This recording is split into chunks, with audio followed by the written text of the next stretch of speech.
It was a unique and exciting weekend in racing. The United States Grand Prix produced the largest weekend attendance at nearly 400,000 people that Formula One has ever had. We're going to talk about in this video why the United States has finally, apparently, embraced Formula One. And also, the very first autonomous race at the Indianapolis Motor Speedway was absolutely a demolition derby, but I didn't totally hate it. So we're going to talk about that right now.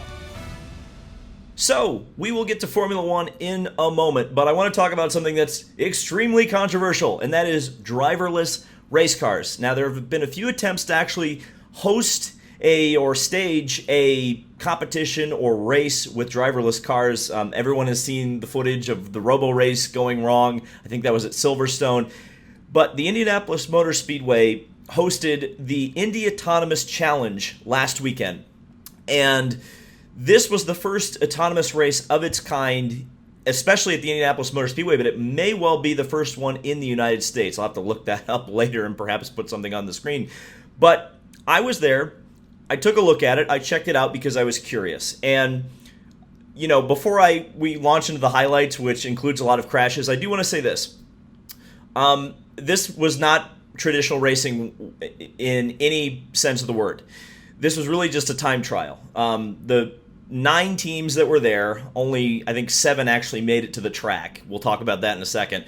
But the qualification process was you had to do 3 laps at speed, and your average speed put you into potentially the final shootout between the top 3 teams. So 3 teams made it, and then the competition was you had to do 4 warm-up laps, and then you had to do 2 laps at speed, and your fastest your fastest average of the 2 laps was your final speed, and that ultimately determined the winner. I forgot to mention in the first round, you also had to complete a slalom and also have the car drive back to the pits under its own power. All these cars were driverless, and they were not remote control cars either. There were also not professional teams here. I think that's important to say before you start seeing the cars crashing. This was all university students, and I'll talk about it after the highlights. But I do wonder if this, I don't even necessarily want to call it a sport, but this competition may have a future if you start seeing real manufacturer money jump into it. So let's take a look at the highlights. So Autonomous Tiger Racing never actually made it out of the pits. Now, they didn't get much further than Black and Gold Autonomous Racing because the Purdue-led car managed to get in the wall before even exiting the pits. Speaking of the pit exit at Indianapolis, AI Tech Racing, which was a school from Hawaii, decided to take the road course their car did and spin out. Thankfully, no damage. Couldn't say the same for the MIT Pit RW team. That car crashed coming to the green, drove straight into the entrance to the pit wall. That was the biggest crash of the challenge. The Polymorph team was one of the better ones throughout the weekend. It was going for the win when it touched the wall on the main straightaway and then went straight into the turn 1 wall. The 2 teams that were the top of the class were TUM Autonomous Motorsports, which clocked 2 laps at over 130 mile an hour and had a 130 mile per hour average in the shootout.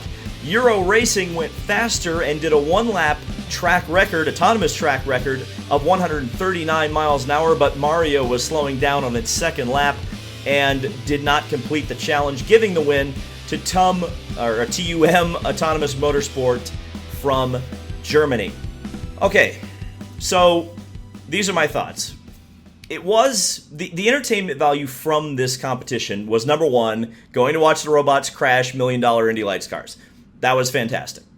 I got my money's worth from that. But I would say that the entertainment value is not very much, but I think there's something to be said about setting track records at the Indianapolis Motor Speedway. And yes, these are robots doing it, but it's kind of fascinating to think that the German car, which did a 2-lap average of somewhere in the 130 mile an hour range, would have qualified in the pole for the 1950 Indianapolis 500. It's definitely an interesting technological challenge, and from that perspective, it's interesting. Was there head-to-head competition? No, and I was kind of hoping, and maybe there will be someday, where you actually get 2 or 3 or an entire field of AI cars out there. because that would be quite a spectacle. But that's the other thing. This definitely wasn't for entertainment. This was very much a demonstration. There was a lot of downtime. There was a lot of times when the cars would just drive very slowly around the track. Actually, that was one of the more impressive things, was many of the students programmed the AI car on the warm-up laps to weave back and forth to warm up the tires. So that in and of itself was impressive, again, from a technological standpoint. The other thing that I should note about this is that everyone was using the exact same Juncos Racing Indy Lights cars, and they were all spec'd performance-wise to be as equal as you can get racing machines. The difference and the engineering challenge of this was not at all setting the cars up. It was setting the AI, the artificial intelligence, up to drive around the track. Many of those crashes you saw were blamed on what the teams were describing as a GPS failure. And again, pardon me, I'm not an expert on autonomous racing, but that is what they were blaming the crashes on. I mean, to a man, it was every single team was blaming it on that. So, we'll have to see what happens in the future with this sort of a competition, whether or not it will actually happen again, because again, these were $1 million race cars going out there racing for a $1 million prize. So the expense of this had to have been enormous. So my question is, what is the future of this? Because I think if you want to turn this into some sort of a spectacle where you actually have enough people buying tickets to perhaps justify this sort of a thing, I wonder, could you perhaps set a challenge of going 300 miles per hour? I think the money aspect, obviously it incentivized the schools to come out to it, but as a spectator, I wasn't really all that invested in, some German school taking $1 million from the Indianapolis Motor Speedway. I think it was more impressive to just kind of see how fast can you make a robot go around the racetrack. And so if you're going to an autonomous race, that seems like that's the reason you're going to go. You're not going because it's going to be, an exciting Indy 500 style race where you're really getting quite an entertaining spectacle. You're getting a sporting event. This is something completely different. It's almost like watching a really expensive NR 2003 race. And yes, the United States Grand Prix, needless to say, was a smashing success this weekend. The reported numbers are upwards of 400,000. Certainly the race day attendance was, if not on par with the Indianapolis 500 of this year, which of course was at a reduced capacity, it was close. So just straight off the bat, the fact that the top two sporting events, not only in the United States, but the fact that they did both take place in the United States, but across the world, were not only auto racing events, but open wheel racing events, is pretty impressive from a spectator standpoint. The question, of course, is why? Why is Formula One finally getting the foothold in the United States? And I know a lot of people are going to immediately jump to Netflix. And I do have three reasons I think that Formula One is gaining this foothold in the United States. And Netflix is certainly one of them. There's no doubt about it that something that has been able to catch the attention of more casual racing fans, or perhaps folks who have no interest at all or had no interest at all in auto racing, but see this overly dramatized version of Formula One, made them interested enough to tune into races, and clearly made them interested enough to go buy tickets to a race in their home country. Is it totally 100% the reason? No, I don't think so, because I think a lot of racing series are looking at Netflix or looking at streaming or streaming like shows as the magic bullet, because they see that as the shining example of what Formula One has managed to build in this country.